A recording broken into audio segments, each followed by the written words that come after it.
The Grim Reaper is known as the being who guides the souls of the dead. The god of death had declared that any Reaper who manages to guide 10,000 souls would be rewarded with a single wish. After some time, one such Reaper stood before the god of death, who asked him if he had finally succeeded in collecting the 10,000 souls. The Reaper, named Kai, answered in the affirmative. The god of death then assured him that he would fulfill his promise and grant him any wish he desired. Kai's wish was surprising, as he asked to quit his job as a Grim Reaper. The god of death was taken aback by this request, explaining to him that giving up being a Reaper meant that his very reason for existence would disappear, and his fate would be complete annihilation. But Kai, who had reached an unbearable level of exhaustion, replied that this fate was perfectly fine with him. Upon his request, the god of death agreed to grant it, and in that moment, Kai's existence was supposed to vanish completely. But contrary to his expectations, he found himself opening his eyes again. He was lying on a bed, while a man and a woman eagerly called him young Master Seian, expressing their joy that he had finally regained consciousness. The woman hurried to inform the Count, while the man tried to check on his condition and ask if he felt any discomfort. Kai looked at Seian's body, with its white hair and purple eyes, bewildered and wondering to himself why he had returned to life after wishing for annihilation. To understand what is happening, the scene goes back in time 17 years, to a dark forest at night, where two armed men managed to find a runaway slave and her child. The men spoke rudely to the mother, asserting that she was mistaken if she thought she could escape from them. The mother tearfully begged them, admitting her mistake, which was driven by her fear that her child would live a life of slavery like her. She pleaded with them to kill her if they wished, but to leave her child alone. One of the men coldly told her not to worry, they wouldn't kill the child, then added with a cynical smile, wondering why they would kill a valuable asset. He explained in a harsh tone that they would take the child and enslave him to death, just as her life had been. The mother collapsed as she imagined the brutal fate awaiting her baby, whom she had hoped to give a dignified life as a human being. In the depths of her despair, she wondered about the reason for their miserable lives, and raised her voice in prayer, pleading with any power, whether a god, an angel, or even a devil, to intervene and save her child. In that moment, a mysterious man with a majestic appearance emerged, calling the mother by her name, Miru. The two soldiers were surprised by his appearance and asked him who he was and who sent him. The man ignored them and politely told them that he didn't have much time, and that he would speak with the woman first and then answer their questions. The soldiers felt a cold shiver run down their spines, as if they were on the verge of death. The mysterious man strode confidently past the terrified soldiers and stood before Miru, who was kneeling on the ground, clutching her child. He offered her a deal, promising to grant her one wish, and in return, she had to give him one thing he wanted. He then revealed his request, asking her to give him her soul. As Miru held her child, she whispered her final wish to the mysterious man standing before her. After listening to her, the man, surrounded by a celestial aura, declared that he understood her desire and that the contract between them was sealed. At that moment, a smile of contentment appeared on the mother's face as she hugged her baby, before falling lifeless to the ground, while the man took the child in his arms. When the soldiers saw the scene, they yelled at the man, demanding to know what he was doing, insisting that the child was their property, and ordering him to leave it and go immediately. But the man, now holding the child, calmly apologized and told them he could no longer hand him over. The soldiers became enraged and decided there was no choice but to kill him for interfering in their affairs, and they rushed towards him to attack. But before they could reach him, they suddenly froze in place, discovering with horror that they were unable to move their bodies. The man then calmly stated the second rule of the Grim Reapers, which stipulates that whoever interferes with his work, he has the right to kill them. The soldiers panicked as their bodies began to move against their will, and they screamed, begging him to stop. By an unseen force, they were compelled to point their swords at each other, and in moments they delivered fatal blows to one another while screaming for him to stop. After the soldiers fell, the man stood holding the child, looking at Miru's lifeless body. A faint light emanated from her body, which was her soul, and ascended towards the sky, as the man told us that this was the 9,999th soul he had collected. He looked at the baby, who was extending his small hand towards his face, and muttered to himself that he had taken on a troublesome wish, then walked away, realizing he didn't have much time left.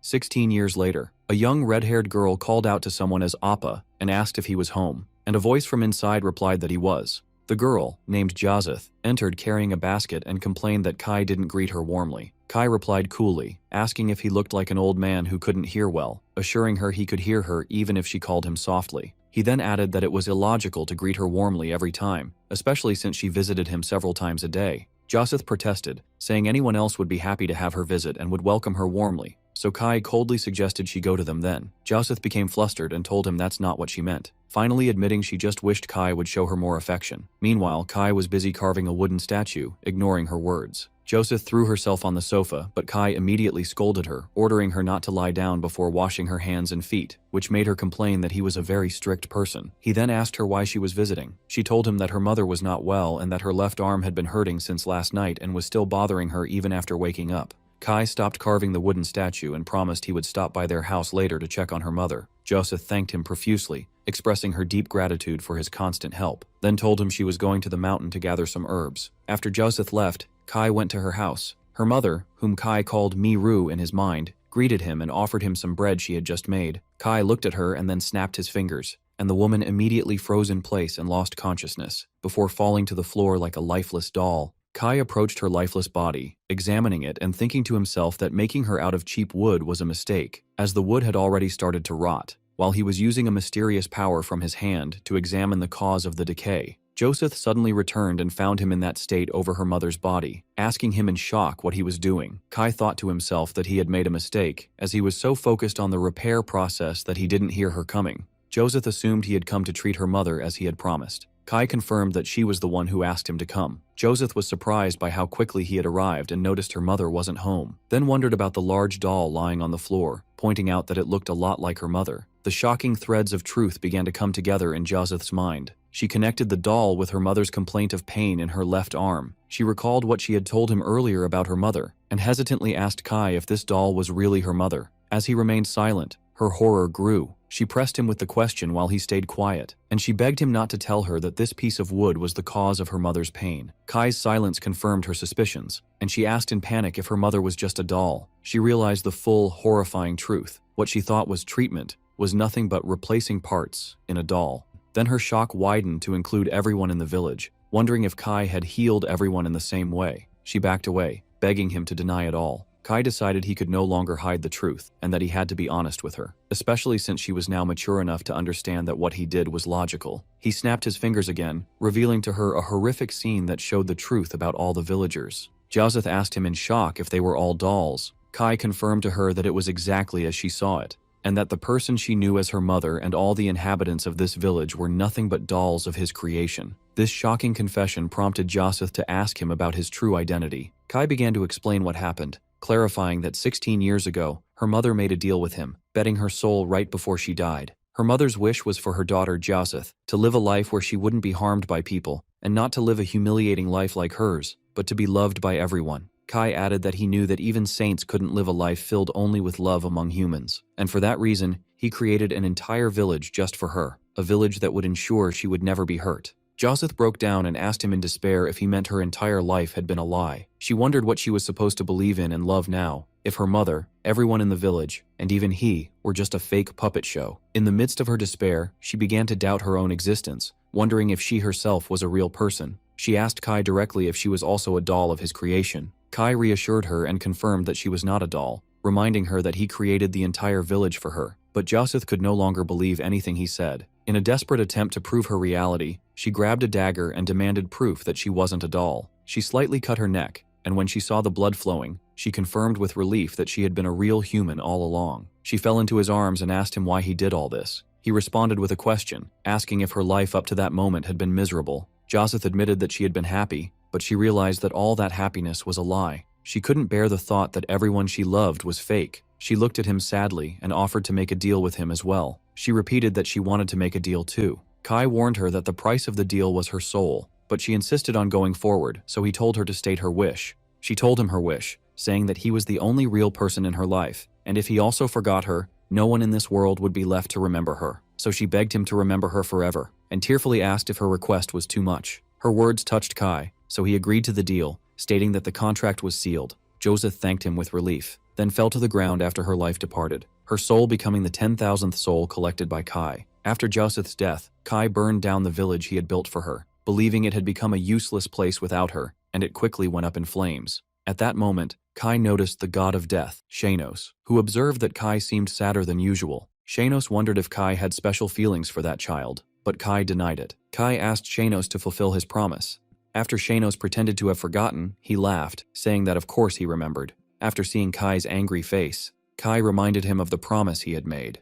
to grant him one wish upon guiding the 10,000th soul. Shanos explained that he made this a general rule to improve the efficiency of other Reapers, then agreed to grant Kai's wish and asked him to state it. Kai's wish was to quit his job. He repeated his request again. Shanos was surprised and reminded him that giving up being a Reaper meant his annihilation. But Kai replied that he had already faced death 10,000 times. And when Shanos asked if he was tired, Kai confirmed it. It is revealed here that Kai was a unique Reaper. When a human soul is chosen to become a Reaper, it loses all its memories and transforms into a Grim Reaper, but Kai retained all his memories. This difference is what led him to adopt the deals approach in his work. Instead of forcing souls to follow him or leaving them to perish, he would grant them their last wish to lead them peacefully, allowing even souls who died unjustly to accept their fate. But these human feelings were constantly draining and hurting him, making him feel exhausted faster than others. Returning to the present, Shanos asked Kai one last time if he wanted to reconsider, but Kai insisted on his wish. Shanos agreed to grant him his wish, and Kai thanked him. Shanos warned him not to regret it later, then bid him farewell with the cryptic words, "See you again." Kai was puzzled by these words, believing he would never see him again after he perished. But instead of annihilation, he felt a heaviness in his body and found himself hearing voices around him. Doctors were discussing a patient's condition, saying that his mere breathing was a miracle. Then suddenly, one of them noticed that the patient, named Seian, had moved. Voices rose in the room, and someone announced that the young master had opened his eyes. Kai woke up in the body of a young nobleman, confused and wondering about his identity as he looked at the people gathered around his bed. While the doctor was assuring those around Seian's bed that his life was not in danger despite his injuries, an angry man with white hair attacked him and grabbed him by his clothes, calling him a pathetic son and asking how he could do this without thinking of their feelings. Another young man tried to stop him, telling his father that Seian was still sick, while the father wondered if his son ever thought about them at all. Kai, now in Seian's body, interrupted the man's outburst to ask who he was. Everyone was shocked by his question, so Kai repeated his inquiry about the man's identity and why he had suddenly hit him. After this incident,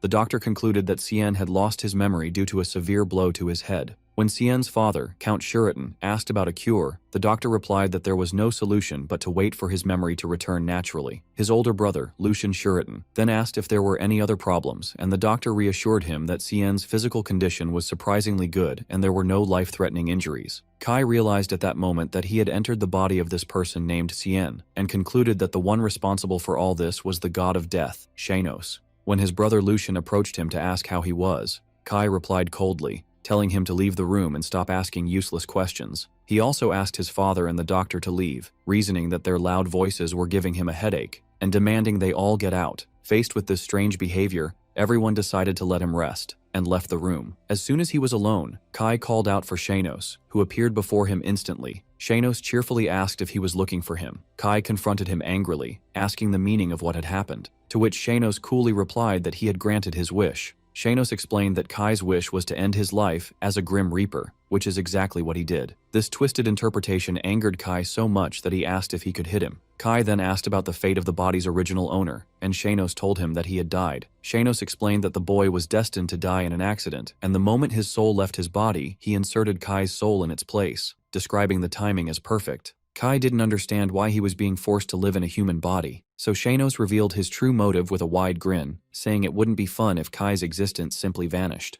And when Kai asked if he did all this just for fun, Shanos answered in the affirmative. Before disappearing, Shanos wished Kai good luck in his new, fun life, leaving Kai shouting at him, trying to stop him from leaving. After Shanos left Kai drowning in his anger, he decided not to appear before him for a while until he calmed down. After several days had passed, Kai was still angry because Shanos didn't appear even when he called him, so he decided to cut ties with him completely and go his own way. During his stay at the mansion, Kai noticed something that caught his attention, which was that all the servants trembled in fear and avoided looking at him whenever they saw him. This led him to conclude that the original owner of the body, Seian, must have been a detestable and abusive person. One day, he saw a young maid, the same girl who had been bringing him his meals, trip while carrying a bucket of water and fall to the ground. The girl, named Paik, was overcome with intense terror and began to apologize hysterically as if expecting a terrible punishment. Kai approached her and asked her why she had such a fearful expression on her face, causing the girl to scream in sheer terror. It becomes clear through a flashback that Seian Shuritan, the second son of the Count, was known for his angelic beauty in his youth, but his true nature didn't take long to emerge. Records revealed his cruelty. He had burned the eyes of a maid just because she dared to smile at him when he was only 11 years old. Since then, many servants who worked for him suffered injuries, disfigurements, and beatings that nearly killed them, and it was common for them to be fired in a pitiful state. Because of this cruelty, everyone nicknamed him the Little Demon of the Count's house. Returning to the present, Paik was imagining the worst-case scenarios, believing he would cut off her hands or legs. But Kai asked her to give him her hand. Despite her intense fear, she extended her trembling hand to him, begging him for mercy as she imagined he would cut it off. Kai surprised her when he healed the wounds on her hands, then told her that this was just first aid, and she should treat the wound properly to avoid leaving a scar. Kai's surprises didn't stop there. He pointed out some threads and dust on her clothes, and advised her to keep herself clean. When another maid saw what happened, she rushed over to Paik to check on her, while the latter fled in shock. Kai watched her, thinking that she reminded him of Joseph because of her age and clumsy nature. Later, the maids were talking about the sudden change in young Master Seian's personality, noting that he had become gentle recently, and they wondered if he had seen the gates of hell and decided to repent. The maids continue their conversation, with one of them sarcastically remarking that given Seian's demonic temper, it's likely that hell itself couldn't stand him and kicked him out. Paik, the maid Kai had helped, rushes to his defense enthusiastically, insisting that the young master is not demonic at all, but an angel. She tells them how even when she stumbles, he takes care of her and tidies up her appearance and sometimes even gives her delicious food. She insists that he is a kind and wonderful person and that the old rumors about him were completely distorted. Although the other maids didn't believe everything she said, they agreed that Seian had indeed become much kinder, otherwise Paik wouldn't have remained in his service after all her mistakes. Kai was listening to their conversation from a distance, which confirmed to him that his former personality, Seian, was indeed evil. He decided to change his location to avoid being seen by anyone, or it would be a problem. Afterwards, he wandered through the beautiful and well-maintained mansion garden, admiring the intricate sculptures and the meticulous care of the garden. He found some wood for carving in a sunny spot, and sat in the warm and pleasant place to begin carving a piece of wood, recalling the memory of Joseph and her love for the spring season. Suddenly, an old gardener appeared and apologized for forgetting to clean the area, but he froze in place when he saw the statue Kai had just finished, which was a perfect replica of Joseph. The gardener was mesmerized by the precision and beauty of the statue, wondering about the identity of the skilled sculptor who made it. Kai looked at the statue and vowed to himself that he would never forget Joseph in this new life, however long or short, thus fulfilling his final promise to her. That evening, Count Shuritan was in his office, surprised by the large number of nobles who had confirmed their attendance at the small social gathering he was organizing. His aide explained that the reason was a rumor that the former Duke Farhan would be attending the party, which astonished and shocked the Count. Later, Lucian informed his brother Kai that guests would be coming to the mansion. He explained that it was just a small social gathering for some nobles with their children, and that their father wanted him to at least greet them. Uncharacteristically, Kai agreed to attend, which surprised Lucian, who commented that Seian never liked such gatherings. Kai replied that he would attend this time to decide what to do in the future, so Lucian advised him to take it easy since he had just recovered. Before Lucian left, he placed a hand on Kai's shoulder, expressing his genuine concern, which made Kai feel a strange, unfamiliar sensation, the feeling of family warmth. A few days later, the party was held, and the turnout was unexpectedly large. Count Shuritan welcomed Count Iklo, who commented on the size of the crowd. Count Iklo confirmed that the reason for this huge turnout was the news of the attendance of the former Duke Farhan, who is personally supported by the Emperor. Count Iklo explained that the reason for this large crowd was that the Emperor had entrusted the former Duke Farhan with the task of choosing the crown princess, which prompted every noble with a daughter to eagerly seek to attend the party. He added that even nobles without daughters were keen to attend, desperate for a chance to catch the attention of the powerful and influential Duke Farhan. Count Shuritan commented that he hadn't realized the kingdom had so many young ladies, and that everyone was brimming with anticipation. In the midst of the party, Lucian, the eldest son of Count Shuritan, arrives and exchanges friendly greetings with Count Iklo, who praises Lucian's talents in studies and swordsmanship and expresses regret for not having a daughter to marry him to. After that, another guest steps forward to greet Count Shuritan, Viscount Chikan. Viscount Chikan is known for having been just a merchant 10 years ago, then using his immense wealth to buy a noble title. Since then, he has expanded his influence and eliminated everyone who stood in his way, making him a person disliked by Count Shuritan, who sees him as an example of the danger of money. The Viscount introduces his son, Horace, to Lucian, then asks Count Shuritan with a sarcastic tone why he doesn't see his second son, Seian, at the party. The Count realized that the Viscount knew about Seian's incident and was using it to annoy him, so Lucian replied that Seian would be coming soon, while thinking to himself, wondering why he was late. Meanwhile, Kai,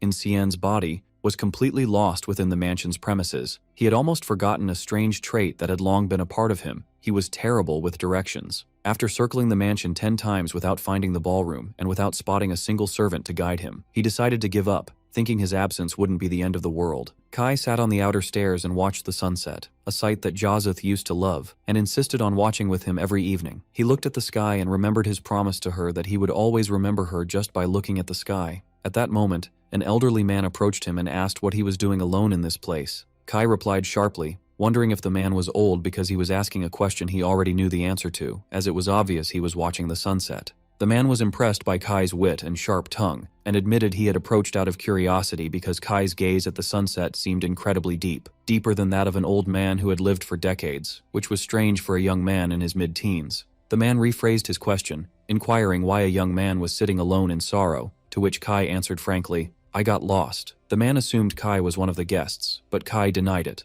and shocked the man when he revealed his identity, saying, "I live here. I am the second son." The old man was surprised that Kai, Count Shuritan's son, had lost his way in his own house.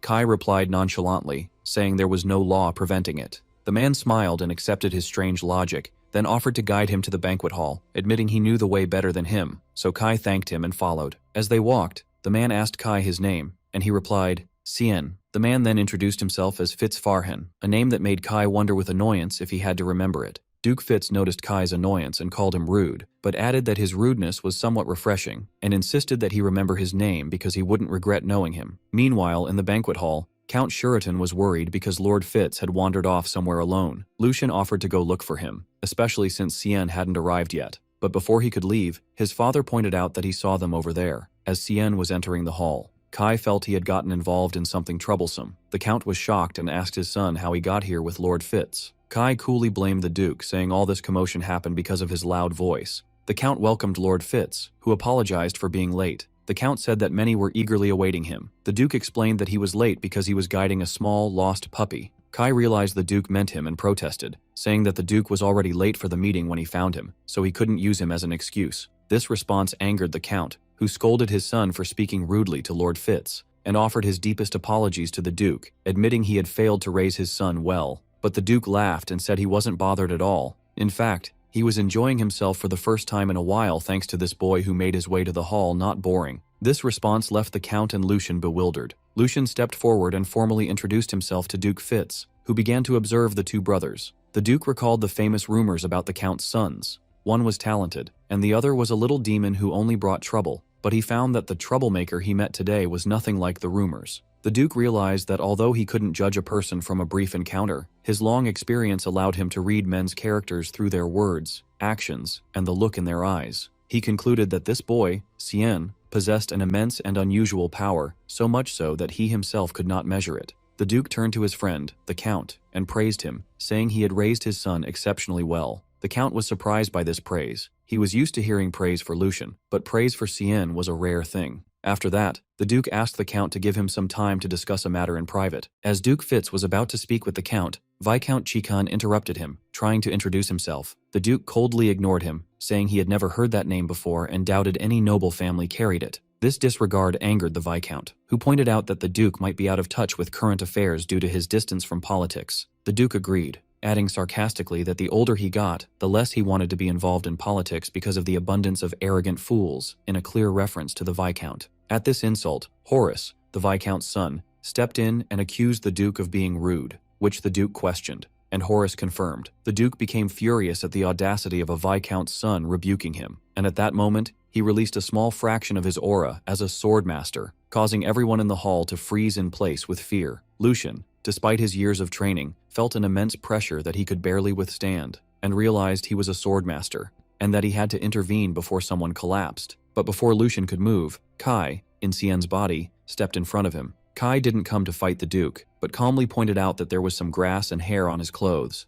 advising him that if he wanted to scold others on etiquette, he should look presentable first. He then began to dust off his clothes, wondering sarcastically how the Duke could be so dirty when he was the one who had been sitting on the grass. The Duke replied that excessive perfection isn't good, and that small flaws make people feel at ease, to which Kai retorted, asking if he was confusing filth with friendliness. This situation angered Horace, who called Kai a scoundrel, while the Duke asked Kai if he intended to hit him. Kai replied coolly that he wouldn't mind, but the Duke should wash his hands first. At this scene, the Count was terrified by his son's behavior, while Viscount Chikan forced his son Horace to bow and leave. After they left, the Duke commented that Horace was glaring at Kai with a murderous look, to which Kai sarcastically replied that the Duke's eyesight must be failing. This situation left the Count and Lucian in a state of shock, with the Count remarking that Seian seemed completely different. After that, the Duke regained his seriousness and asked the Count for a quiet place to talk. As they were walking away, Lucian called out to his brother and asked with concern if he was okay after being exposed to the Swordmaster's aura. Kai reassured him that he was fine for now. This simple answer deeply moved Lucian, who felt overjoyed and thought to himself how nice his brother was, and how he had spoken to him normally without hatred or disdain for the first time in a long while. Remembering that his little brother was his most precious possession, the last gift his mother had left him, Lucian reflected on their relationship. He remembered how he had wished they could be close since childhood, but the inferiority complex Seian felt towards him caused his personality to become more twisted over time. As the hatred grew in Seian's eyes whenever he looked at him, Lucian found no choice but to give up on trying to get closer. Lucian was overjoyed that he could now be by his brother's side in a comfortable atmosphere, so much so that he was almost happy that Seian had lost his memory. And when Kai, in Seian's body, announced he was going back to his room, Lucian felt disappointed, thinking his brother was avoiding him again, and that his hopes were just an illusion. But Kai stopped, suddenly grabbed his wrist and apologized, admitting he didn't know the way back and asking him to accompany him just this once. This was the first time his brother had asked him for something, so Lucian was overcome with immense joy and agreed immediately. Meanwhile, in a private room, Duke Fitz revealed to Count Shuritan the real reason for his visit,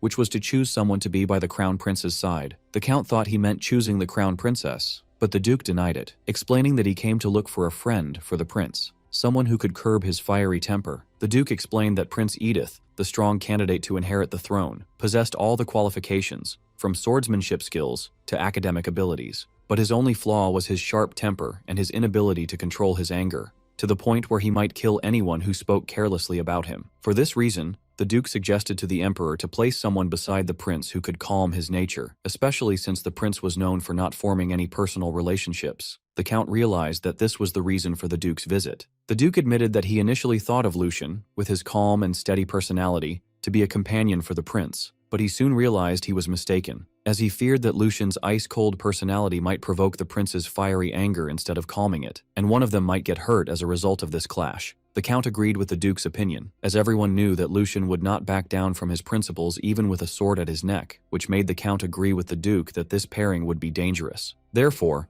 the Duke told the Count that he had chosen someone else, who was also his son. The Count realized with horror that the Duke meant 100. The Duke confirmed that he wanted Seian to take on this task, which the Count flatly refused. The Count justified his refusal by stating that Seian was completely unstable and full of flaws, and any mistake from him could endanger the entire family. In a desperate attempt to persuade the Duke, the Count revealed a dangerous secret, that Seian had recently been in an accident and lost his memory, which greatly shocked the Duke. Count Shuritan refused Duke Fitz's request, apologizing that his son Seian had amnesia and was unqualified for such a task. But this confession did not deter the Duke. In fact, it increased his admiration for Seian. He found it unnatural for a boy with amnesia to be so calm and composed, instead of being scared and agitated. Seian's eyes were calm and deep, which made the Duke certain that his judgment in assessing men had not failed him yet, and that this boy was a true gem. The Duke told the Count that he saw no problem with the memory loss. In fact, he felt he had made an excellent choice. He asked him to think about it,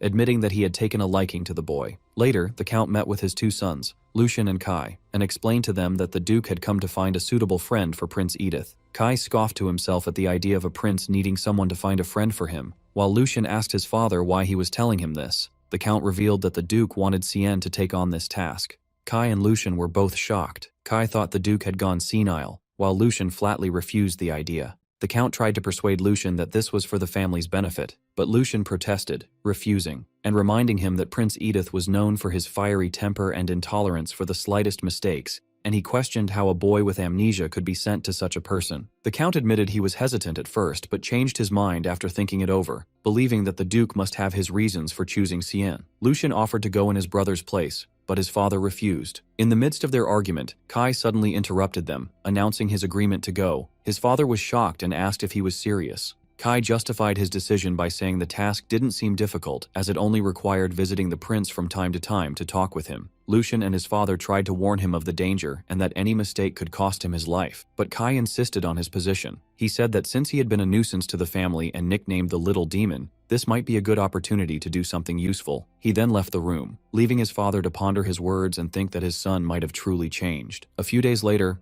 Kai arrived at the Imperial Palace. He was amazed by the sheer size of the place. And then he spotted Prince Edith, who was practicing his swordsmanship. He decided not to interrupt him and sat down to wait nearby. But he soon dozed off under the warm sun. He woke up to the prince's voice, who was boldly commenting on his courage for sleeping in the prince's training grounds. Kai asked him who he was, and then tried to leave, but the prince stopped him. The prince asked Kai if he needed a friend, to which Kai replied that he would leave and tell everyone the prince had kicked him out and didn't need a friend like him. This response angered the prince, who drew his sword and placed it on Kai's neck, warning him that he would kill him if he turned his back on him again without permission. Kai was unfazed by the threat. Instead, he calmly asked the prince to let go of his arm, as he did not wish to touch a sweaty hand. The prince asked if he dared to give him orders, to which Kai replied that it was just a request, not an order. The prince was surprised by Kai's lack of fear of death and asked him again who he was. Kai introduced himself as Seian Shuritan. The prince recalled that the Shuritan family was known for its integrity and good reputation. He asked why Kai was there, and was told that an old man had sent him. The prince immediately understood he meant Duke Fitz.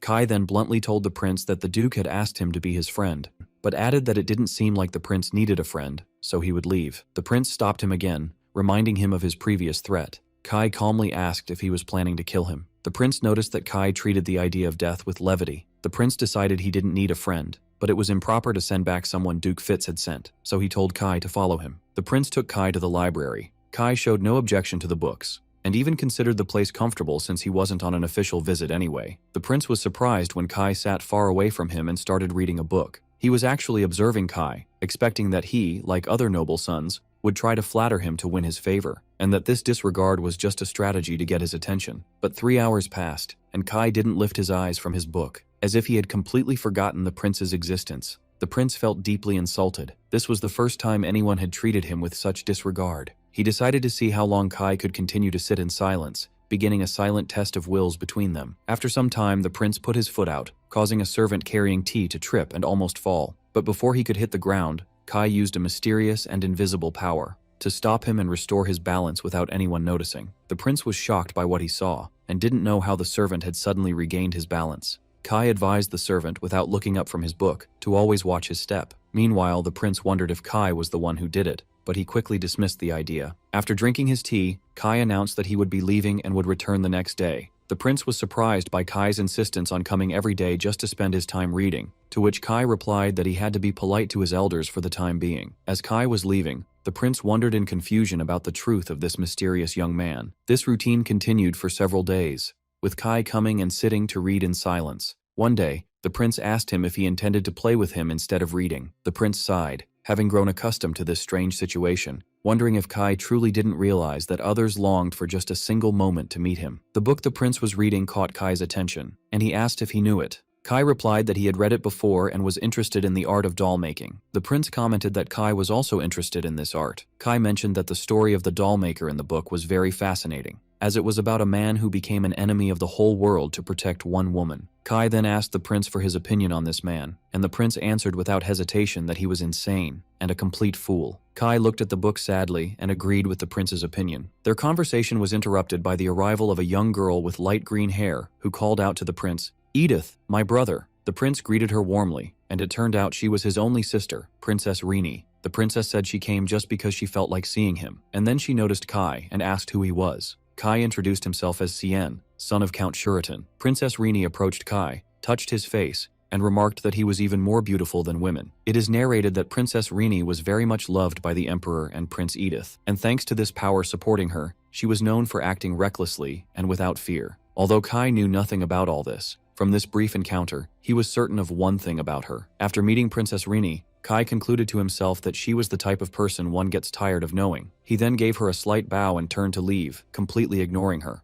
The princess was shocked by this disregard, especially since she had just praised him, and she shouted angrily while calling for her brother, Prince Edith. The prince told her she had to understand, as this was how Seian treated even him. This astonished the princess, Rini explained that when her brother is angry, she can't deal with him either, and what her brother hates most is being ignored. This situation piqued Princess Rini's curiosity. She found it surprising that Seian could ignore her brother the prince and get away with it, and she decided to keep him under her watch. Later, Seian returned to his room in the Shuritan mansion, where he found his brother Lucian with another young man. Lucian welcomed him and introduced his friend, Cliff. Cliff smiled sarcastically, confirming that Seian had indeed lost his memory, and suggested they reintroduce themselves to each other. Seian introduced himself, and Cliff laughed, surprised that the demonic boy was greeting him. Lucian scolded him for his words. Lucian then invited Kai to sit beside him, and began to ask about his day with concern, which made Kai comment that he was like a mother with his excessive worrying. Kai noticed something strange about Cliff, and asked Lucian if he was close to him, to which Lucian replied that they had been friends for a long time. At that point, Kai decided to offer Lucian some advice,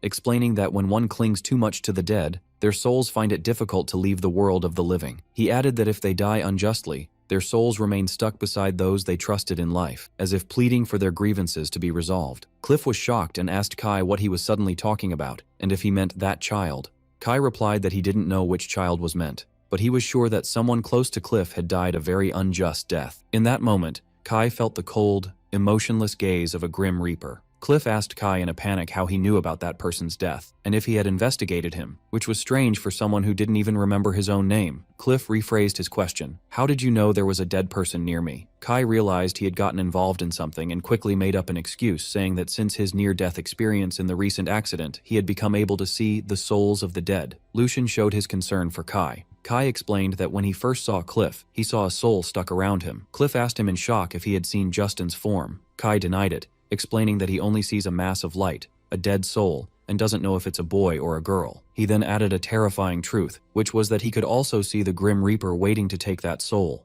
Cliff refused to believe Kai's ridiculous story, to which Kai coolly replied that it was up to him whether to believe it or not. But he added one last piece of information, explaining that a soul that refuses to follow a Grim Reaper is destined to fade away after a certain period. Therefore, the best solution for a soul that died unjustly and is clinging to the world is to resolve its lingering regret so it can depart peacefully. At this point, a concerned Lucian asked his friend Cliff what was happening, reminding him that Justin was his little cousin. Cliff confirmed this and began to tell the story. A few months ago, his uncle, Count Devlin, suddenly collapsed due to chest pains and his health did not recover easily. As a result, his eldest son, Justin, was chosen as the heir to the title. But a month ago, Justin suddenly disappeared. The family thought he had run away out of fear of shouldering the responsibility of the title, especially after a letter from him was found in which he confessed his lack of confidence in his ability to lead the family. As a result of his disappearance, Pelison, their cousin from their uncle's second marriage, became the center of attention and support. But Cliff believed that the Justin he knew was not weak enough to abandon his duties and run away, and he was certain he would return. But now, after hearing Kai's words, he was terrified by the thought that his cousin might be dead. Kai commented that the story seemed clear from his perspective. Cliff asked if he suspected his aunt, his uncle's wife, and Kai pointed out that the scenario was common: a half-brother and the eldest son who has the right of succession. Cliff passionately defended his aunt, saying that Aunt Ija was not that type of person, and that she always treated Justin like her own son, so much so that Justin would boast about her every time they met. After hearing the story, Kai decided to himself to stay out of it, as he didn't want to interfere in the details of a soul that had nothing to do with him. But he felt annoyed seeing that sad, lingering soul, wondering if his sense of responsibility as a former Grim Reaper was still inside him. Kai sighed and told Cliff that in his opinion, the answer was already clear, but he offered to conduct a test. That would require a little help from Count Devlin. The scene shifts to show Aunt Ija sneaking quietly at night until she reaches her destination. The scene shifts to Shanos meeting Aunt Ija in a secret place. The aunt asks him if the piece is not ready yet, and he replies that it is now ready. He welcomed her and took her to a dark room, where he revealed the piece she had requested from him. It was a doll identical to her son, Justin. The mother was moved as she saw the doll call her mom, and she told Kai it was perfect. Kai told her he was glad she was satisfied and that the payment would be later, as he would come to collect it himself. The lady agreed, then called the doll Justin to come to her side. After Shanos delivered the doll to Lady Aja, he reminded her of their promise, the payment, and left. Kai appeared behind him, and Kai thanked him for his help. Shanos cheerfully replied that he was ready to help any time because it was fun, but Kai coolly commented that Shanos seemed to have too much free time. Kai pointed out that Shanos, who had ignored his repeated calls, appeared immediately when he promised to stop being angry in exchange for his help with this task. Shanos praised Kai's amazing doll-making skills, to which Kai explained that the credit went to Shanos himself for not erasing his memories before he entered this body. Shanos reminded him that Kai was the one who asked him not to erase his memories. Shanos asked if he regretted it and offered to erase them for him now, but Kai refused, saying that remembering what happened for the rest of his life was the punishment he imposed on himself for being a pathetic fool. Shanos mocked him, saying he held a grudge, to which Kai replied that he chose annihilation to stop doing such pathetic things, and wondered who insisted on bringing him back to life. And when Shanos jokingly threatened to show him the meaning of a real grudge, he suddenly changed the subject and commented on how beautiful the weather was, even though it was raining, which made Kai think he should have cut ties with him completely. Meanwhile, at the Devlin mansion, the servants and Lady Ija gave the returning Justin, the doll, an extremely warm and emotional welcome, as his aunt hugged him tightly and asked where he had been all this time. The aunt expressed her gratitude for his return, and the servants praised Lady Ija for being a good mother, who loves Justin very much even though he is not her biological son. In another room, Aunt Aja was thinking evilly about the Count's will, vowing that she would not give up. Back at the Imperial Palace, Princess Rini was asking her brother, Prince Edith, if Seian had come today as well. The prince jokingly asked if she missed him, and she got angry and vehemently denied it. The prince noticed that his sister, who always acts formally in front of others, returns to her normal girlish self in Seian's presence. Rini then accused her brother of being the one waiting for Seian, because he wasn't used to visiting the library daily. The prince denied it, but admitted he was curious to know why someone who used to come every day had suddenly stopped coming. Rini then asked him if he had heard the news. She revealed to him that Seian had lost his memory. The prince was shocked by this news, so Rini explained that she did some investigating after Seian acted arrogantly towards her, and discovered he had recently been in an accident and lost his memory, and that the news was confirmed by the servants of the Shuritan mansion. The prince was bewildered, wondering how someone with amnesia could be so calm and composed. He asked his sister for details about the accident, and she replied with a smile, asking if he was curious. Princess Rini continued to tease her brother, Prince Edith, telling him that if he was curious about Seian's accident, he should investigate it himself, and that she wouldn't tell him easily as punishment for teasing her. Then she left him, in a state of anger and frustration. Meanwhile, at the Shuritan mansion, Cliff rushed to Kai, and excitedly told him that Justin had indeed returned, just as he said. Cliff was in disbelief, wondering how this could happen, but Kai, who was reading a book, calmly reminded him that he had asked him not to ask any questions. Cliff remained confused, wondering if the returnee was truly Justin. Cliff couldn't contain himself and grabbed Kai, demanding answers. But Lucian intervened and asked his friend to stop because he was bothering Seian. Kai repeated his warning that he would not allow any questions on this matter. After that, Cliff explained the plan that Kai had devised. Kai had suggested they ask Count Devlin to write a will with a specific content,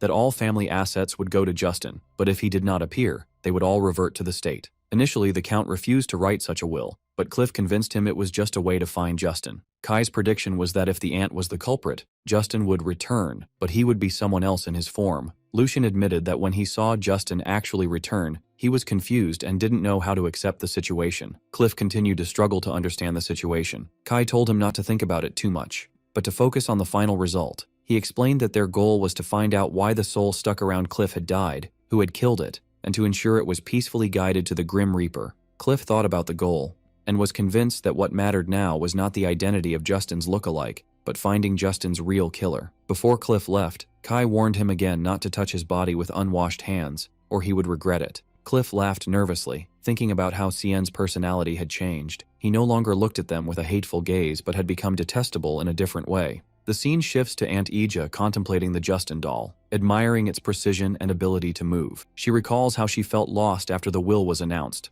believing all her plans had collapsed, until someone came to her in secret. This person was the doll maker, Shanos, who told her he could make a living doll identical to the image she desired. And although she thought it was ridiculous, she accepted his offer because she had no other choice. She was surprised that the result was so satisfactory, a doll indistinguishable from a living human. And while no one is watching, the doll calls Lady Ija Mom. The lady grabs his chin harshly and tells him in a cold tone not to call her by that name when they are alone, because it disgusts her, thus revealing her true face as a murderer. Lady Ija continued her cold conversation with the doll that resembled her stepson, Justin. Despite her annoyance at his identical voice, which startled her every time, she once again ordered him not to call her Mom, but the doll, as if possessed by Justin's real soul, began to ask her with tears streaming down its face, "Why did you do that to me, Mom?" Lady Ija was shocked and wondered how a doll could shed tears. When Justin tried to touch her, she moved away from him in horror and screamed at him not to touch her, then fled the room in a panic, determined to go to the man who made the doll.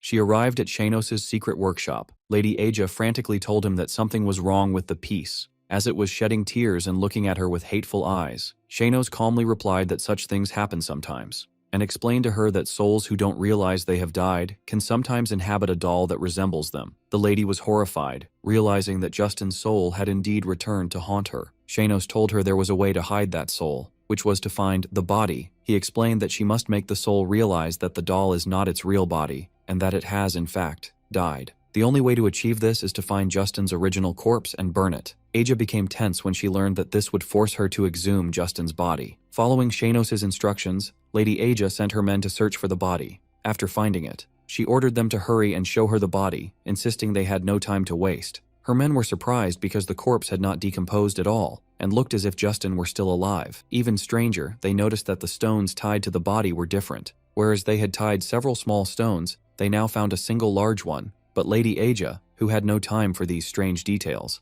ordered them to hurry up and burn the body. As they were about to commit their crime, Kai suddenly appeared. He addressed them, saying that after committing the great sin, murder, they were now trying to commit the sin of concealing a body. Kai asked them if knowing his identity would change anything. Lady Aja ordered her men to deal with him, but before they could harm him, Lucian intervened with his sword and saved him, warning them that any further step towards his brother would mean their death. Then Cliff appeared, sarcastically adding that they would all die anyway. Lady Aja was shocked to see her nephew Cliff, and asked him how he got here. Cliff told her he could no longer call her auntie, expressing his disgust that she could kill Justin, who was loyal and loving to her. Cliff demanded to know why she committed this heinous crime. Lady Aja broke down and screamed, confessing that she did it because she hated him so much. She explained that she hated the way her husband, Count Devlin, showered only Justin with warmth and love, while ignoring her son, Pelison. This resentment made her wish for death, and she hated Justin for monopolizing his father's love to the point she wanted to kill him. She claimed she couldn't bear to see her son grow up deprived of his father's love, and if she couldn't give him that love, she at least wanted to give him the wealth and status of the Count.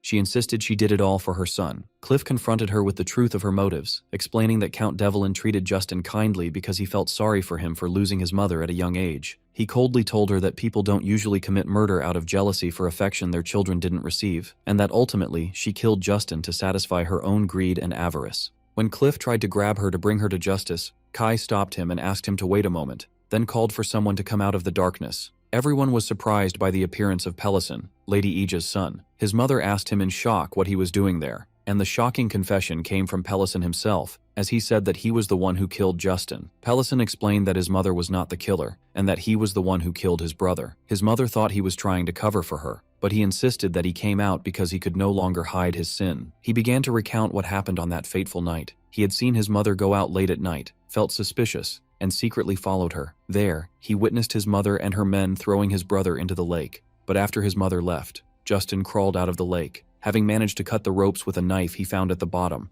When Justin saw his brother Pelison, he asked him for help. But at that moment, a terrifying thought occurred to Pelison. If his brother returned alive, it would be over for his mother. And of course, his own future would be over too. In that moment of fear and hesitation, without realizing it, he snatched the knife from his brother's hand and stabbed him to death, then tied the stone to his body again and sank him in the lake. Pelison collapsed, screaming his confession, "I'm the one who killed him." After Pelison's confession, his mother, Lady Aja, tried to protect him, insisting that she was the murderer, while he continued to confess his guilt to clear her. But suddenly, Lady Aja's despair turned into a bloody decision. She decided that it didn't matter who the killer was, as long as she could get rid of everyone there, it would be as if nothing had happened. She called for her hidden men to come out and eliminate everyone, but the ones who appeared were not her men, but Prince Edith and his soldiers. Lady Aja was shocked, and the prince declared that both murder and attempted murder are serious crimes, and he ordered his men to arrest them. Lady Aja and Pelison were led away screaming, while Lucian watched their miserable end without any feeling of sympathy. After that,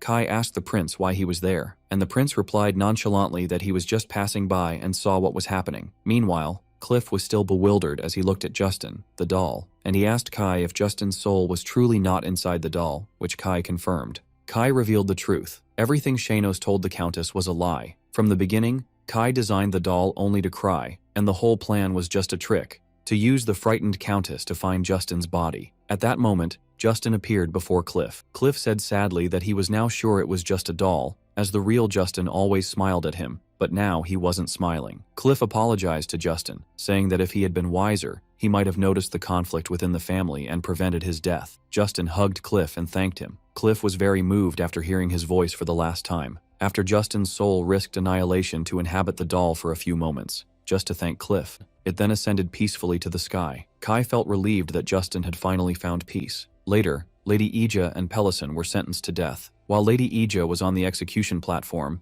Shanos suddenly appeared before her. He told her he had come to collect the price for the peace he had made for her. In her final moments, Lady Ija realized that everything about this maker was strange, and that the idea of making a living doll was a supernatural matter. She screamed that she had lost everything and there was nothing he could take from her. But Shanos revealed the true price: the soul. He explained to her that most who commit evil and die do not follow the god of death easily, and for that reason they are taken by force under the guise of payment, leaving her in absolute terror, as she heard his final words about the god of death. After Shanos successfully captured Lady Ija's soul, he decided to leave. Later, Kai went to the Imperial Palace to thank Prince Edith for his help in Justin's case. The prince received him arrogantly, commenting on the long time it took him to come, and then directly asked him about the truth of that thing he saw on the day of the incident. After the prince ordered him to answer, Kai explained that the Justin who had returned was just a doll. The prince was surprised how a doll could move on its own, so Kai explained that it was made using the doll magic mentioned in the book he saw him reading. When the prince asked him about the location of the doll maker, Kai feigned ignorance, saying he was someone who doesn't stay in one place and that he wasn't close to him. The prince expressed his regret over that, noting that people generally don't have a good opinion of doll magicians, but he sees things differently. He mentioned an old story about a single doll magician who managed to annihilate an entire army, and how these stories sparked his interest in their power and his desire to recruit such a magician if one were nearby. Kai changed the subject and asked the prince how he arrived at the crime scene that day. The prince became flustered,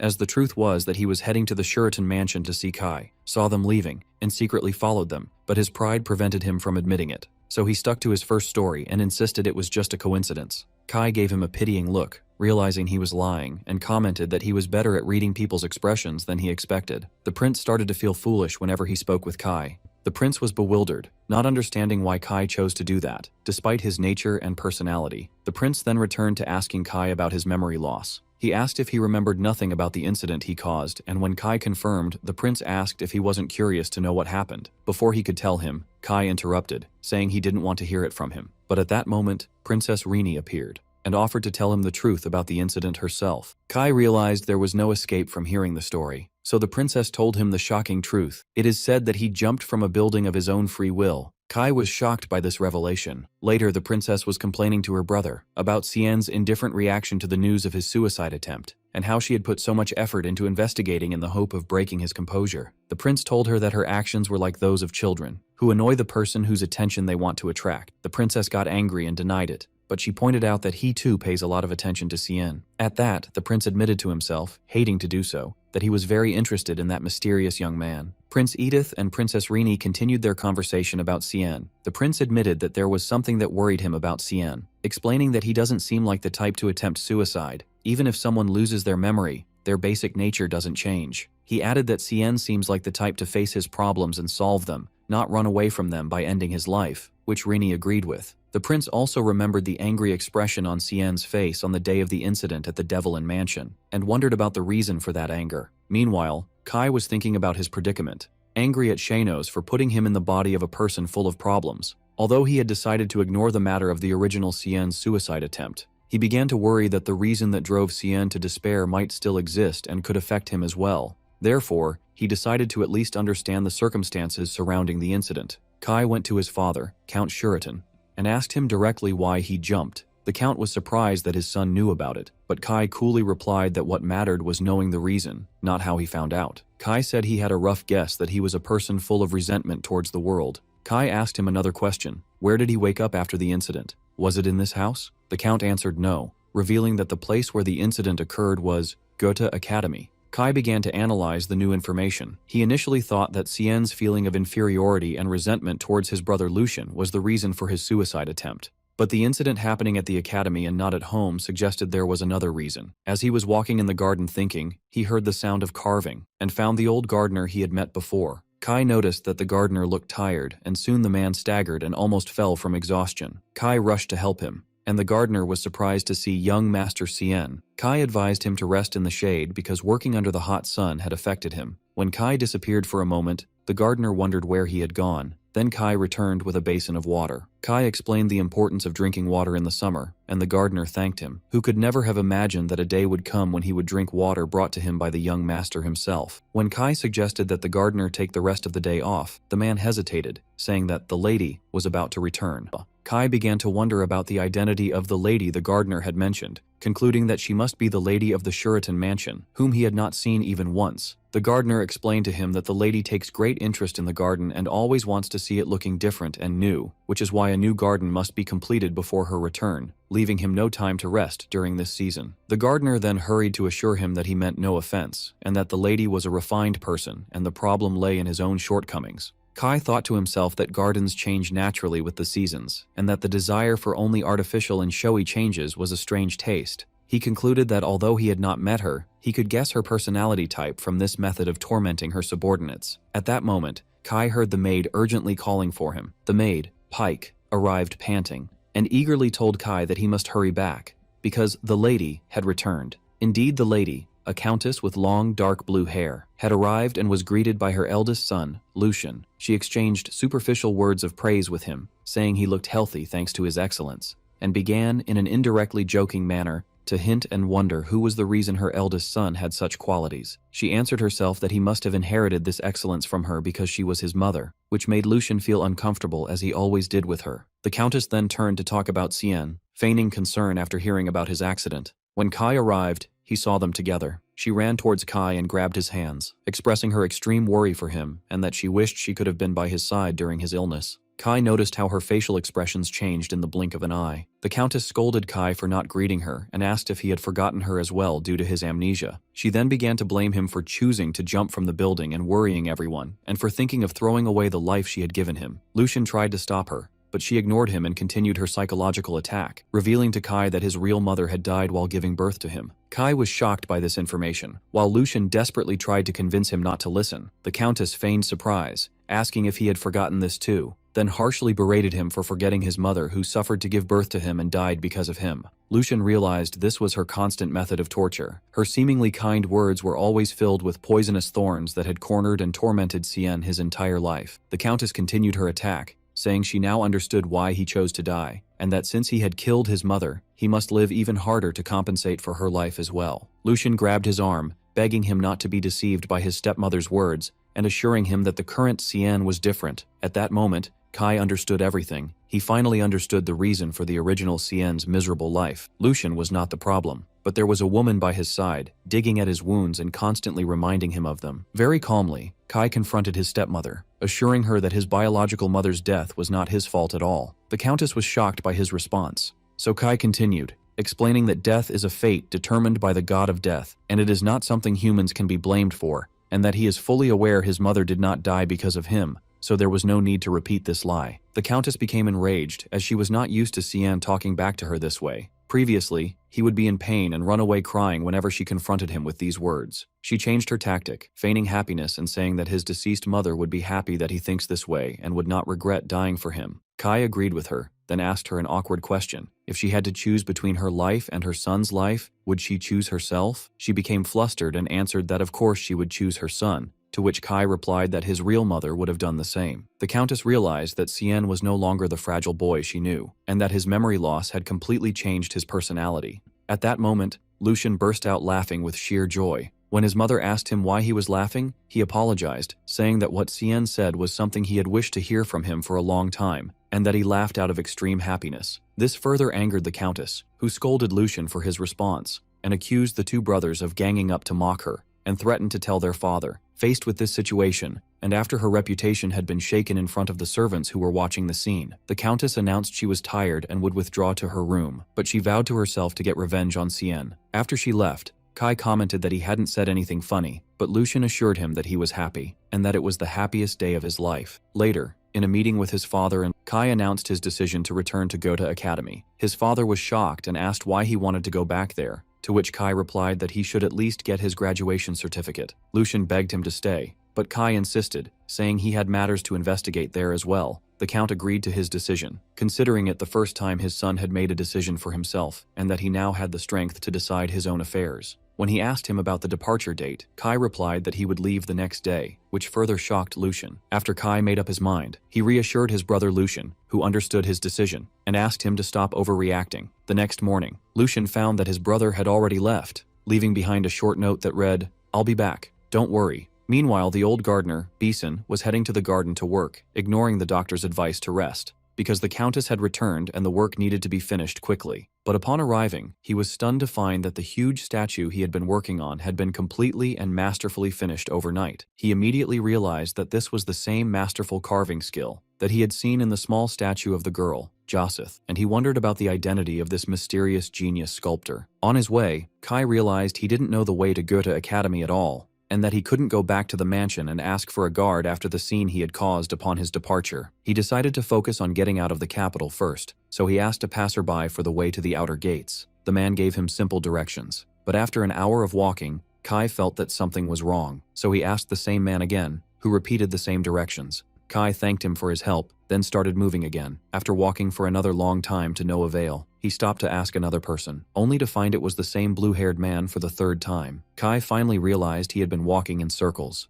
The young man sarcastically commented that he had never seen someone struggle so much to find the outer gates, and that this was the 6th time they had met. The young man took pity on Kai and decided to take him there himself, only for Kai to discover that the gate had been very close the whole time. When the young man learned that Kai's destination was Goethe Academy, he was surprised how someone with such a poor sense of direction could get there. And indeed, as soon as he said goodbye, Kai once again went the wrong way, prompting the young man to stop him. The young man sighed and said he had no other choice, and since he was heading the same way, he would accompany him to the academy. This excessive kindness aroused Kai's suspicion, and he told him that he was not the type to accept excessive generosity without a reason. The blue-haired young man stopped Kai again as he was heading the wrong way, grabbed the reins of his horse, and told him that he would accompany him since they were going in the same direction. Although Kai understood that the young man was trying to guide him without admitting it, he decided to follow him because he was completely lost. They rode together on their horses in complete silence. The young man thought to himself how Kai was treating him as if he didn't exist even though he was guiding him, and that he had a special talent for annoying those who helped him. He wondered why he continued to help him even though he was annoying. He concluded that he was doing it because he seemed so weak and helpless that he feared he might one day find him lost on the other side of the continent if he left him alone, remembering a previous encounter they had in their childhood.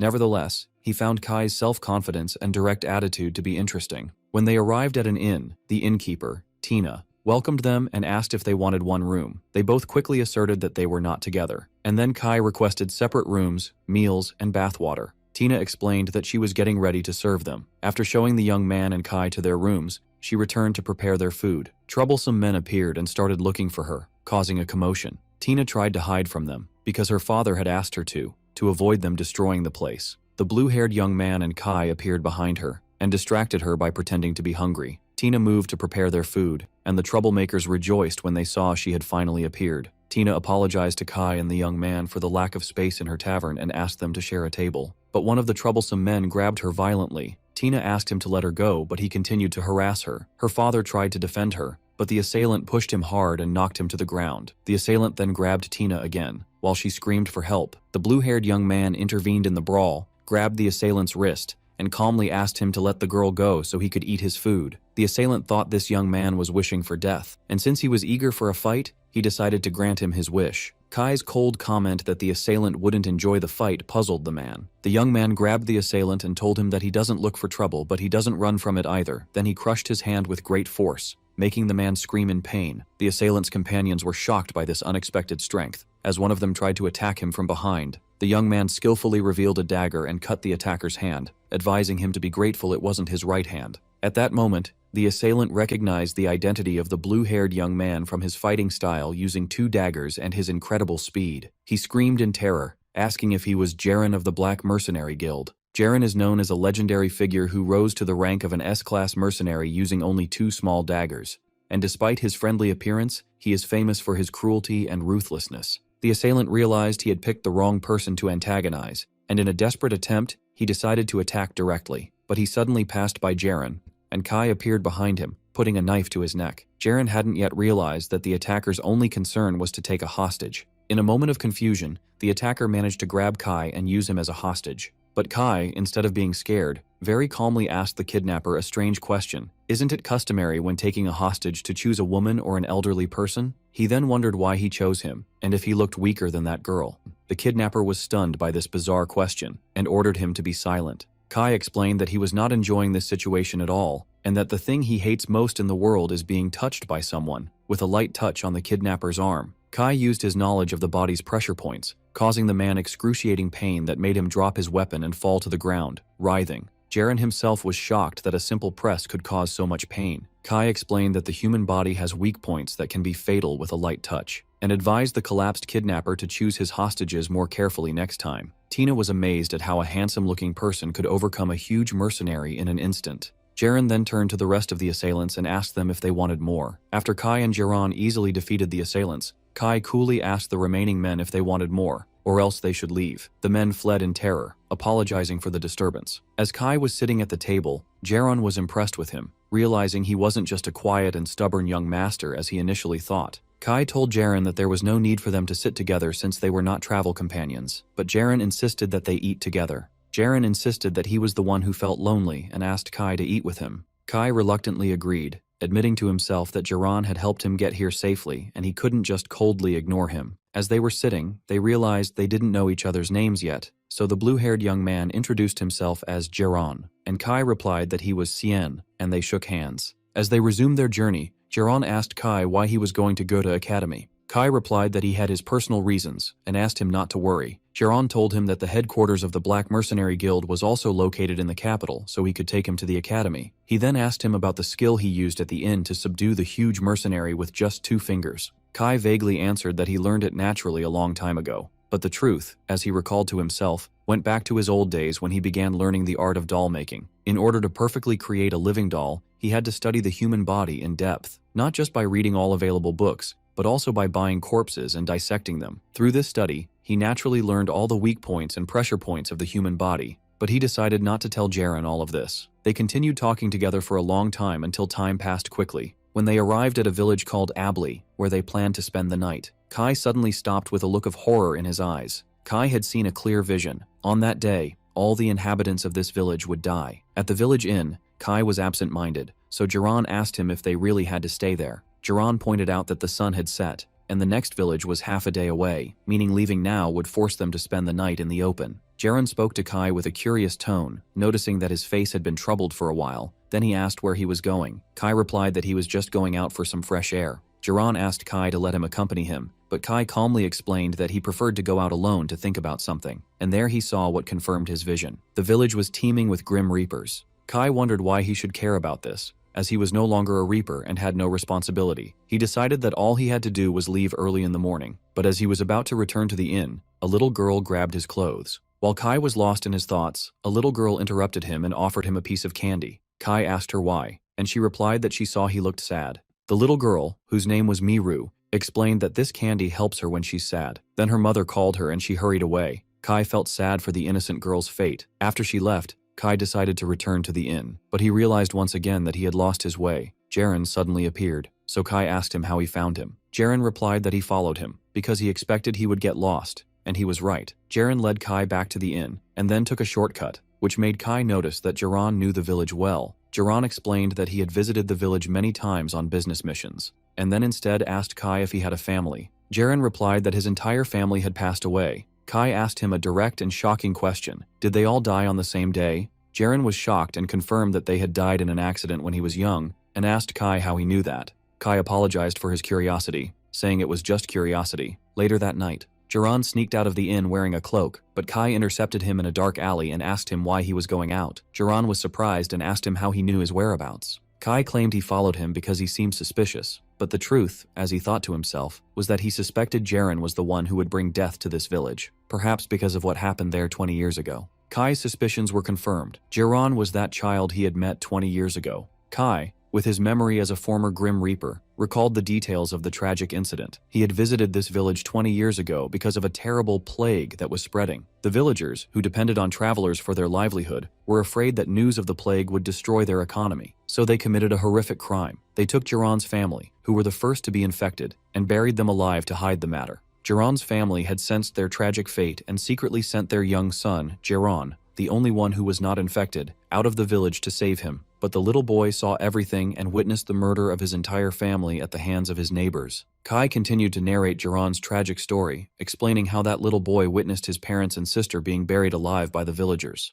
The boy fled to save his life, but he returned years later with his heart burning with hatred and a desire for revenge. His plan was to poison the well and kill everyone in the village. Returning to the present, Jiran admitted that everything Kai said was true and that what he was doing was just revenge, but he asked Kai again how he knew all this. Kai explained that sometimes, if a dead soul wishes for it strongly and gets permission from the god of death, it can stay beside its loved ones to protect them. He pointed out that the luck Jiran had so often in his life, including their frequent encounters, was no coincidence, but thanks to the guardian spirits of his family who were guiding and protecting him. Kai said to Jiran, speaking of the large village, that perhaps his family's last wish was to stay close to him, the boy who lost his family at a young age. Jiran didn't believe this story, so Kai told him that his family had appeared to him in a dream and told him everything. Jiran got angry and refused to believe this nonsense, insisting that he had lived for more than 10 years waiting for his moment of revenge. Kai tried to persuade him to change his mind, warning him that if he killed all these people, he would live the rest of his life hearing their horrifying screams. He asked him if he truly believed that revenge would bring him happiness,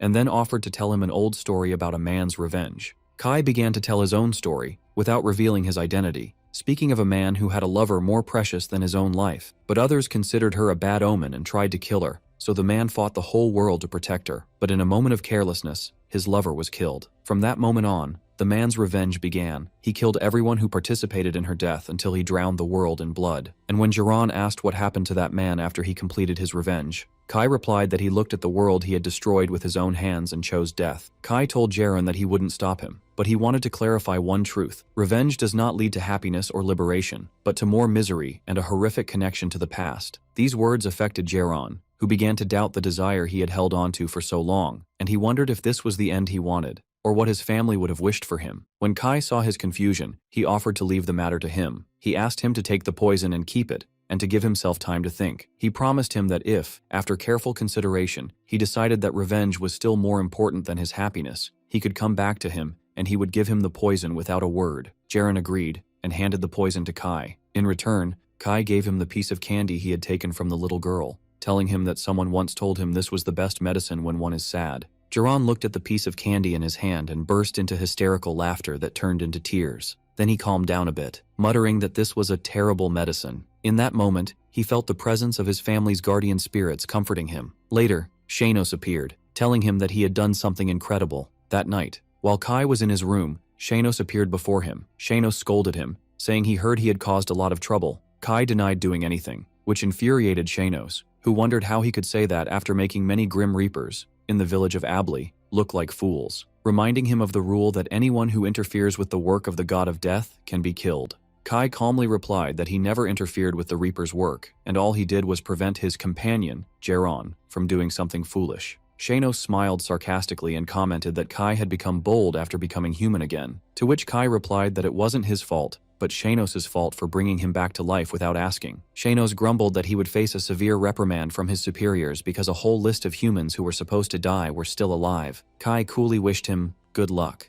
which further annoyed Shanos, who called him a rude bastard before disappearing. Deep down, Kai knew the magnitude of the sin he had committed by preventing human deaths, and realized that Shanos was being lenient with him, so he thanked him in a faint voice. Shanos returned and asked Kai in a somewhat reproachful tone to treat him better next time. A few days later, Kai and Jiran finally arrived at Goethe Academy. Kai was impressed by the sight of the academy as if it were the first time his eyes had fallen upon it. Jiran asked Kai why he returned to the place where it was said he had jumped from a building. Kai replied that he wanted to know why he had tried to kill himself, because he couldn't remember anything no matter how hard he tried. He added jokingly that there was no need to worry. Even if he felt the urge to die again, he would stay alive. Jiran was reassured when he noticed that Kai was in a good enough mood to joke. When it was time to say goodbye, Jiran offered to help Kai anytime, asking him to visit the headquarters of the Black Mercenary Guild if he needed anything. Kai thanked him for bringing him to the academy, but Jiran replied that he was the one who should be thanking him, because he had prevented him from letting his hatred take control of him. After Kai's arrival at Goethe Academy, the scene shifts to Count Shuritan's office, where he was examining an investigation report on Viscount Chikon. The Count explained to his son Lucian that there were many things that didn't seem logical about the Viscount. He had appeared in the Empire 10 years ago as a merchant who bought his title with money, but the source of this immense wealth that enabled him to build a power base so quickly remains a mystery, especially since he was just a nameless peddler. The Count told his son that he couldn't uncover anything, and worse, everyone he sent to investigate the Viscount had disappeared. This increased his suspicion that he was hiding a dangerous secret. The conversation then turned to Seian, with Lucian expressing his constant worry for his brother. The Count tried to reassure him that Seian had changed and would be able to manage, but Lucian reminded him that he knew the truth about Goda Academy better than anyone. Although Goda Academy prided itself on having the best facilities and professors, its reality was completely different. Most of its students were nobles and members of royal families, and just gathering them in one place was enough to turn the academy into a battlefield, a place where conspiracies and betrayals thrived, where power decided everything, and the weak were mercilessly crushed. Lucian, as a graduate of the academy, knew this truth well and was worried because his brother, who had returned from it half dead the last time, was insisting on going back again, wishing him to hold on this time. Meanwhile, Kai was walking through the academy's corridors, hearing the students' whispers around him. They were expressing their displeasure at his return, saying he should have stayed dead, and calling him trash. Kai realized he had expected this reception, and that he was completely isolated in this place, when he tried to ask some students for the way to the headmaster's office. They ignored him and ran away. As he was perplexed, a young man with brown hair called out to him and offered to show him the way, although he didn't seem happy about it. In the headmaster's office, a fat man wearing a magician's hat greeted him with exaggerated enthusiasm and told him that he had received a letter from his father stating that Seian would be starting over after the accident that caused his memory loss. But the headmaster then asked a question that aroused Kai's suspicion, inquiring if there was anything else his father had sent with him. Kai replied that he thought the headmaster had already received all the news, which confused the headmaster, but Kai insisted on asking if there was something else he was expecting. But Kai told him that he had not brought anything else with him. The headmaster calmly told Kai that he could leave, reminding him to avoid causing any unnecessary trouble from now on, realizing that the man was expecting a bribe, a habit far from the Shuritan family, known for its integrity. At the door, he found the young man still waiting for him, who explained that they shared the same room and he was going to wait to guide him there. This young man was thinking about why he was waiting for Seian, as he didn't really like him. The original Seian was an annoying boy, strong against the weak and weak against the strong, and he always ignored and despised this young man for being a commoner. But he noticed that Seian had changed somehow after the accident. Kai interrupted his thoughts when he thanked him for waiting. The young man was completely shocked, wondering to himself how Seian could thank a commoner. This situation prompted him to ask if the rumor about his memory loss was true, which Kai confirmed. The young man now began to understand the reason for Seian's strange behavior and his not knowing where the headmaster's office was. As they headed to the dormitory, the young man asked Kai if he didn't remember the room either. Indeed, Kai was surprised by its size. The young man explained that the academy was famous for its good facilities and pointed to Kai's bed. He then asked if he remembered his name, and when Kai said no, the young man introduced himself as Kanto. Kai responded by introducing himself as well, which surprised Kanto again, as this was the first time Seian had introduced himself by name even though they had shared a room for a long time. Kanto asked Kai why he returned to the academy after leaving due to an accident. Kai answered clearly that he came back because he wanted to know the reason behind his suicide attempt, and that he had a feeling the reason was here at the academy. Kanto advised him that it would have been better to keep him away from the academy from the start. Kai added that facing and solving unresolved problems directly is the best way. Kanto was impressed by the courage of this response. Kai then asked him where the rags were, which confused Kanto, who didn't understand what he might need them for. Kai replied that he needed them for cleaning. The next morning, Kanto found Kai and asked him in amazement what had happened. He explained that when he woke up, he found Kai's side of the room sparkling clean, so much so that he could see his reflection on the floor, pointing out that although the original Seian was obsessed with cleanliness, he would never have thought of cleaning himself. Kai coolly replied that cleaning is a normal task,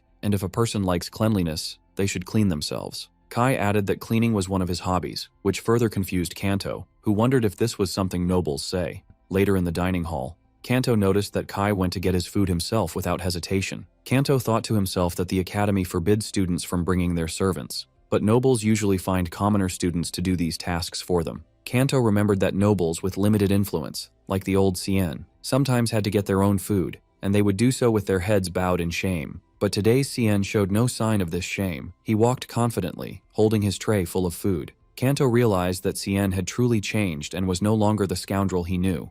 As Kai was looking for a place to sit, a student stuck his foot out to trip him. Kai immediately understood that the student wanted him to step on his foot to pass. Very calmly, Kai stepped hard on the student's foot, who screamed in pain. He angrily asked him what he was doing, to which Kai innocently replied if this was what he wanted. The student angrily told him to stop the nonsense. When Kai asked if he was trying to trip him, the student got flustered and backed down, afraid of starting trouble with the son of a count. Kai walked away, leaving the student to think about how the foolish Seian, who used to run away or glare angrily in the past, had changed. Kai joined Kanto, who was stifling his laughter, impressed by the way Kai had handled the situation, and felt that he would enjoy watching him in the coming days. Elsewhere, a student was telling his group's leader, Lord Elnus, about Seian's return. Elnus received the news with a sly smile, commenting that thanks to that bastard, he wouldn't be bored for a while. In the classroom, Kai found himself the target of the students' bullying as they continued to throw trash and papers at him. But when one of them threw a dirty rag at him, his patience ran out, and he threw it back at the person who threw it, quietly and menacingly warning everyone that if they threw dirty trash at him again, he would make sure they understood the meaning of true cleanliness. Before the situation could escalate, a new smiling professor entered the classroom, welcoming everyone. The professor entered the classroom and noticed the tense atmosphere, wondering why, as he was used to the students being happy to see him. The professor spotted Seian, and instead of welcoming him, he decided to embarrass him to celebrate his return, asking him to solve an extremely difficult math problem on the board. Meanwhile, Kai thought to himself that he had realized during his first day at the academy that no one approaches Seian with good intentions. The students mocked him, expecting his epic failure, and the student who had thrown the rag at him sneered, expecting him to fail because math was his worst subject. But Kai calmly walked to the board and solved the complex problem in seconds, leaving the professor and students in a state of shock and disbelief. The students couldn't understand how Kai was able to solve the problem so easily. His roommate Kanto asked him how he managed to do it when math was his worst subject, to which Kai coolly replied that he had studied a little after the accident. The troublesome student was amazed by this transformation. Seian no longer fell into traps, had become self-confident, and now he excelled in his studies as well. Elsewhere, a student was telling his leader, Lord Elnus,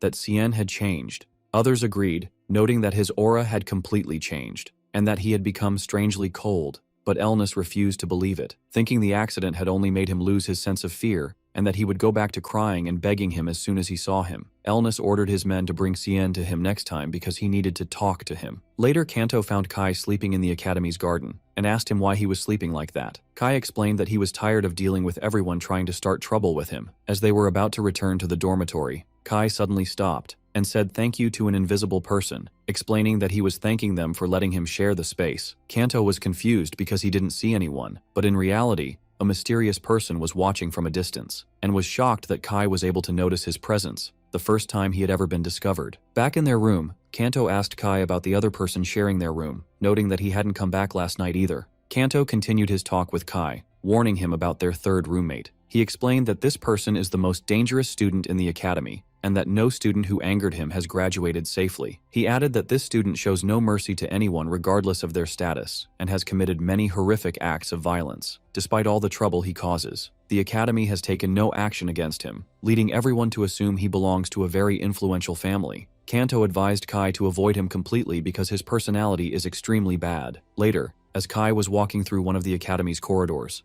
a beautiful girl with long black hair passed by him. In that moment, Kai felt his heart pound hard, and he wondered if it was his heart, not his mind, that remembered this girl. He concluded that the original Seian who had died was likely in love with her, but he settled the matter in his mind, declaring that these feelings no longer exist now. Kai completely ignored her and walked past her without any interest, which surprised and shocked her. Kanto noticed the scene, and explained to him that the girl was Lady Emila Case, the only daughter of the Count Case family. He explained that the original Seian fell in love with her at first sight and used to follow her everywhere, while she despised him intensely, and this one-sided relationship was known to everyone in the academy. Kanto turned to Seian, expressing his relief that Kai had forgotten about it, and then urged him to hold on and stay strong. That night, Kanto was asleep in their room, while a young man with messy black hair snuck in through the window. Kai was awake and confronted him calmly, noting that his steps were too confident for a thief, but he had no murderous intent to be an assassin. The young man lay down on the empty bed, and Kai realized he must be their third roommate, and wondered why he was entering through the window instead of the door. The next morning, Kanto woke up and screamed in terror when he saw their roommate, Rocco. Kai calmly told him that Rocco had arrived last night and that Kanto was sleeping so soundly he didn't feel him. Rocco was annoyed by their noise and immediately ordered them to shut up. Kanto quickly apologized to Rocco for disturbing him. Kai looked at Rocco and realized he was the same mysterious person who had been watching him in the garden the day before. Kai noticed that Rocco looked exhausted and disheveled. Rocco sharply asked Kai what he was looking at. Kai coolly replied that he was looking at his messy hair and clothes. Kanto got nervous at Seian's bold reply and rushed to him, whispering in panic, reminding him that he had warned him not to get involved with this person. Kai ignored Kanto's panicked warnings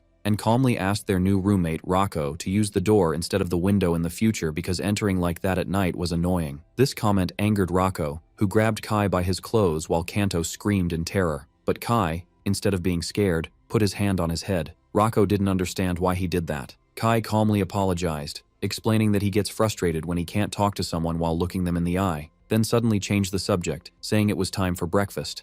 Kai invited Rocco to eat together, but Rocco told him to get lost, so Kanto asked Seian to stop provoking him. Kai ignored them and left, saying he would see them in class. Rocco was left bewildered, wondering about this strange young man. Kanto caught up with Kai and asked if he had lost his sense of fear along with his memory, reminding him how dangerous Rocco was and that the old Seian didn't even dare to look him in the eye. Kai sarcastically replied that he couldn't look him in the eye because his hair was covering them. In the dining hall, while Kanto was still trying to warn Kai, another student, Robin, interrupted them and told Kai that Lord Elnis wanted to see him. Kai pretended not to know him, so Robin got angry and ordered him to come to their club room right after class. After they left, Kai asked Kanto who Elnis was, and Kanto told him he was the person who had made the original Seian's life more difficult. Kanto began to tell the story. When Seian first enrolled in the academy, the students were interested in him for his striking beauty. But over time, due to his stubborn personality and inferiority complex, everyone gradually began to shun him. During that period,